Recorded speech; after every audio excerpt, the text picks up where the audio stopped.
Capítulo 68. Um suave matiz vermelho permeava as beiradas das cortinas. Durante 17 anos, esse tinha sido o meu sinal familiar da alvorada. Era estranho estar no meu quarto novamente. Lar. Não parecia a mesma coisa, porém. O quarto era apertado, confinador, como se eu estivesse tentando vestir um casaco que não me servia mais. Muitas coisas tinham mudado. Minha mãe não havia passado por ali. Minhas tias Bernete e Cloris tinham vindo 3 vezes durante a noite para ver como eu estava, ambas cansadas, com os olhos vermelhos.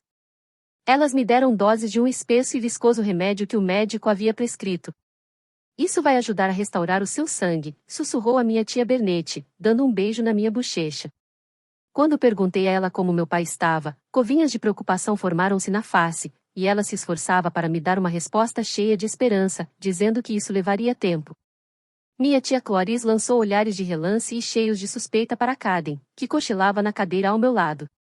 Ela não gostava disso, mas reclamou apenas um pouco da violação do protocolo. Por fim, tarde da noite, ela o enxotou, tendo preparado um quarto em outro lugar na cidadela para ele. Eu dormira de forma intermitente depois disso, com um sonho dissolvendo-se em outro e, por fim, acordei tremendo, quando sonhei com Hedda e Bryn cavalgando juntos em um amplo vale. Eu não queria ver o que viria em seguida. Por ordens da minha tia Bernete, tomei mais uma dose do xarope enjoativamente doce. Eu não sabia se tinha sido o fato de que dormi ou se era obra do elixir, mas estava me sentindo mais firme. Prendi as cortinas para trás, e a luz inundou a sala. Olhei para a baía, em um raro dia claro em que a ilha rochosa de Almas Perdidas estava visível ao longe, com suas ruínas brancas que caíam captando o sol da manhã.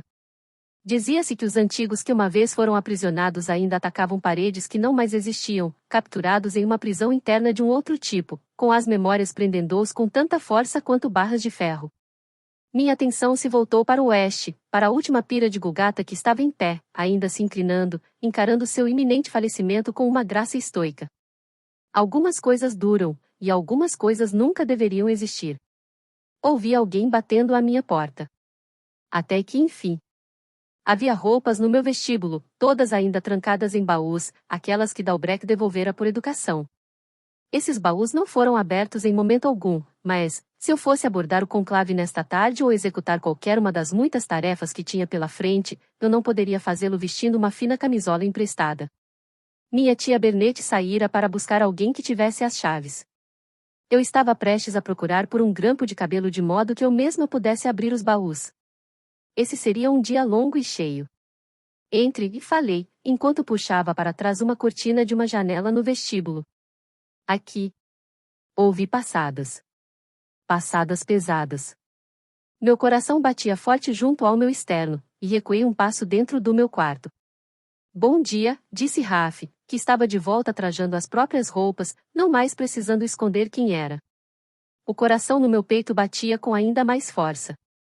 Todas as emoções que eu me esforçara tanto para afundar borbulhavam e subiam mais uma vez, e ouvi o anseio na minha voz. Eu estava me perguntando quando você passaria por aqui. Ali. Eu vi aquilo nos olhos dele de novo. Vi na forma como ele engolia em seco.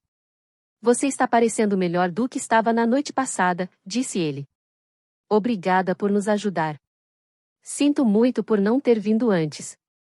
Acho que estava esperando um bilhete. Eu me recordo bem de você dizendo para não lhe enviar mais nenhum bilhete.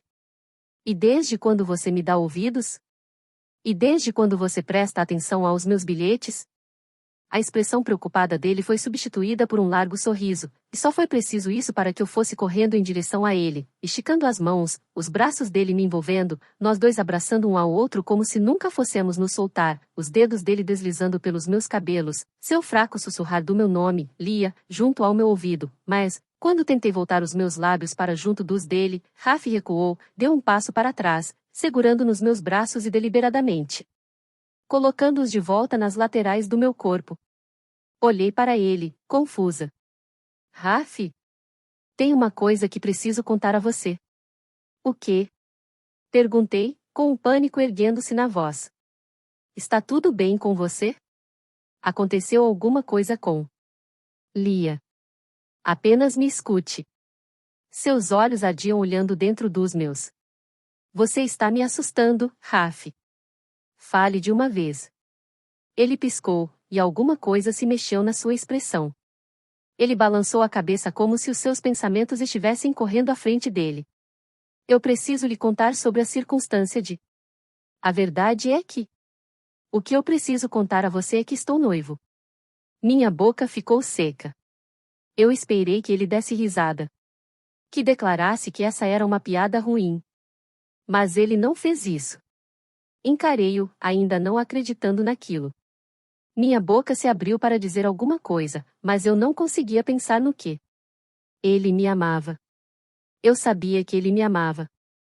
Eu tinha acabado de ver isso nos olhos dele. Pelo menos, eu achava que tinha visto. Sim, nós acabamos nos separando muitas semanas atrás, mas isso era suficiente para me esquecer? Em menos de uma estação? Eu procurava alguma coisa a dizer. Você encontrou alguém tão cedo? De que reino?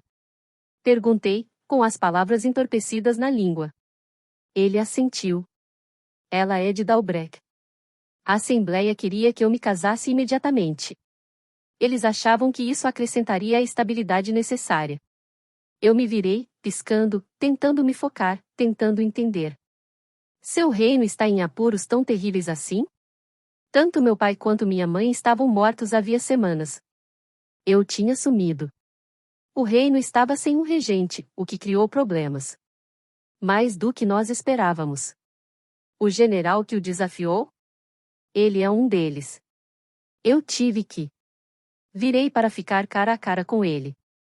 Você a ama? Ele olhou para mim, pasmado. Eu nem a conheço. Você não me conhecia antes do nosso casamento também. Você está se referindo ao nosso casamento que não aconteceu. Fitei-o. Ele estava falando sério. Ele ia se casar com outra pessoa. Seguindo o conselho da Assembleia. Raf estava atendendo ao seu dever, exatamente como fizera quando veio a Morriga uma vez para se casar comigo. Será que isso era tudo que o casamento era para ele? Dever? Ao mesmo tempo, eu me odiava por depreciar os seus motivos. O que eu fizera se não deixá-lo para trás por causa do meu dever? Eu ouvi as palavras de Jeb novamente, ele está falando a verdade. Eu não queria que fosse, mas disse coisas para encher o silêncio doloroso. Palavras que eu não pretendia dizer e nem mesmo pelas quais eu esperava. Talvez as coisas se saiam melhor para vocês dois. Ele assentiu. Talvez. Ficamos parados ali, olhando um para o outro. Minhas entranhas estavam em desordem, como se tudo tivesse se soltado com um chute, abalado. Estranhamente, ele parecia estar se sentindo exatamente como eu. Então, como nós ficamos? Perguntei. Ele fez uma pausa, como se estivesse tentando descobrir isso ele mesmo, mas seu olhar contemplativo ainda permanecia travado no meu. Ficamos como duas pessoas, três, que precisam parar o comisar. Três? Você me disse que eu precisava fazer as pazes com Caden. Já fiz. O tom dele era inflexível. Minha tia Bernete entrou correndo, tilintando o molho de chaves. Encontrei. Ela parou quando viu Raf, como se soubesse que tinha interrompido alguma coisa. Ouvi a mim mesma falando, soando como a minha mãe dando o melhor de si, tentando graciosamente resolver um momento estranho. Tia Bernete, eu gostaria de apresentá-la ao rei de Dalbrek. Rei Jackson, está é minha tia, Lady Bernete. Nós nos encontramos na noite passada. Por um breve momento. Vossa Majestade, disse ela, e fez uma cortesia profunda, dando a Raf a plena honra da sua posição. Lady Bernete, respondeu ele, pegando na mão dela, erguendo-a junto aos seus lábios, proferindo delicadezas educadas, e então pediu licença, virando-se para sair sem dizer mais nada a mim. Ele foi andando em direção à porta. Quantas vezes eu teria que deixar que ele se fosse? Não mais. Essa seria a última vez. Ele não tinha nem mesmo passado pela porta quando passadas soaram na câmara externa. Gwyneth entrou correndo, seguida de um agrupamento dos soldados de Raf, os quais estavam segurando o marechal do campo. Isso não podia esperar, disse ela como desculpas, vendo que eu ainda vestia a camisola. É sobre os seus irmãos. Andei de um lado para o outro no meu quarto. Eu sentira na noite passada que o marechal do campo era inocente, mas percebi que ia desmaiar. Era mais seguro simplesmente ordenar que todos eles fossem trancafiados em um lugar seguro até que eu pudesse questioná-los. Por que foi que você não nos disse isso na noite passada? Exigi saber. Na frente de todos? Depois do que você revelou? Eu não achei que isso seria uma coisa sábia, considerando que tinha acabado de ficar sabendo sobre as cobras que infestavam os escalões. Isso não é algo que queremos que todo mundo saiba, caso isso apresente qualquer vantagem que seja aos príncipes. Eu exigi falar diretamente com você a partir do momento em que fui levado para longe, mas ele não queria me dar ouvidos. Ele assentiu na direção de Raf. Todo mundo queria falar com ela. Lia estava indisposta. Eu disse para falar comigo, respondeu-lhe Raf. O rei de uma nação estrangeira que chega bem na hora de um conclave. Supostamente eu deveria confiar de imediato em você com todos os segredos do reino? O marechal do campo olhou para Gwyneth. Esta boa dama finalmente me deu ouvidos. Gwyneth admitiu que ela descera ao porão onde os prisioneiros eram mantidos em salas separadas para tripudiar do chanceler, e para garantir que ele ainda estava lá. Ela fora acordada por um pesadelo, sonhando que ele tinha se libertado da prisão e que estava se dirigindo a Terraven. Quando o marechal do campo viu que Gwyneth passava, através da pequena abertura da porta da sua cela, ele implorou por um instante para falar com ela. Tudo o que o homem disse foi que tinha notícias sobre os meus irmãos que eu precisava ouvir. Ele me contou sobre uma conversa que ele tivera com os meus irmãos antes que eles partissem.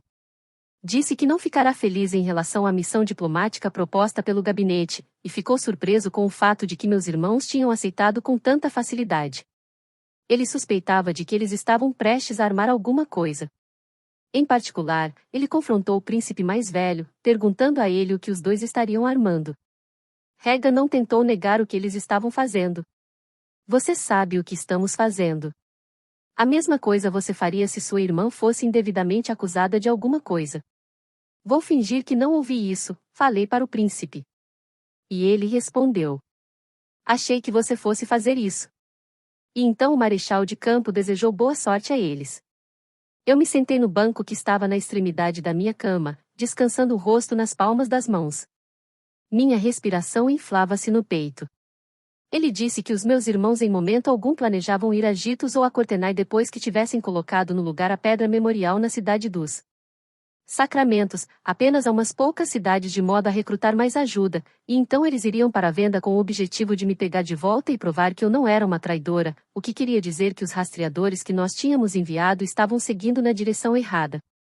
Na hora em que eles se dessem conta de que os príncipes tinham planejado uma nova rota, provavelmente eles estariam muito para trás para alcançá-los. No entanto, isso também queria dizer que aqueles que estavam esperando para prendê-los em uma emboscada também precisavam se reagrupar, o que daria uma vantagem aos meus irmãos. No entanto, até mesmo se eles conseguissem se safar daqueles que foram enviados para matá-los, ir todo o caminho até Venda era com certeza uma sentença de morte. Até mesmo uma dúzia de regimentos ao lado deles não seria o bastante para defendê-los do exército vendano com o qual eles se deparariam. A guarnição militar de Aberdeen, falei. Depois do que aconteceu com a companhia de Walter, é para lá que eles devem ir em seguida, para recrutarem mais homens e duplicarem seus números. Vamos enviar cavaleiros até lá. Raf balançou a cabeça em negativa. Não. Seus irmãos já teriam passado por lá na hora em que cavaleiros chegassem.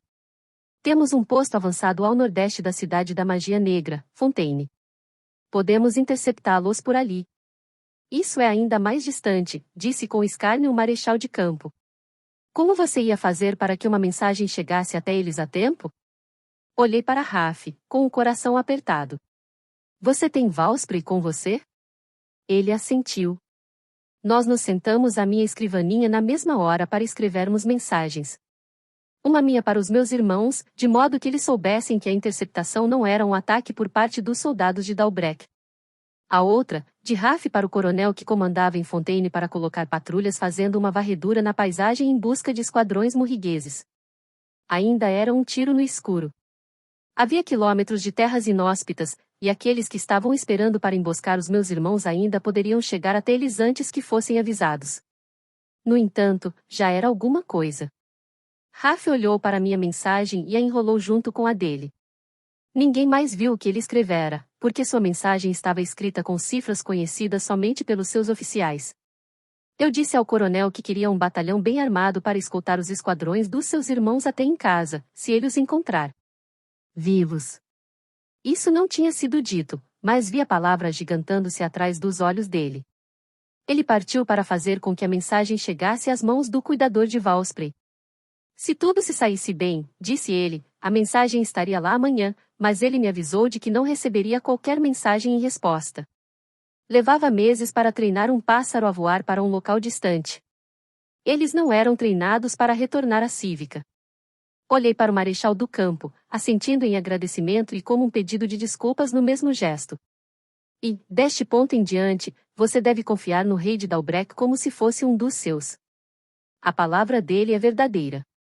Ordenei aos soldados que o soltassem e que o mestre das caçadas, o guardião do tempo e o mestre mercante também fossem libertados. O restante do gabinete permaneceria nas suas celas para encararem o julgamento e a execução, se eu não os matasse primeiro. Minha ameaça ao vice-regente tinha sido honesta. Se algum dano fosse causado aos meus irmãos ou aos seus companheiros, a morte dele não seria rápida.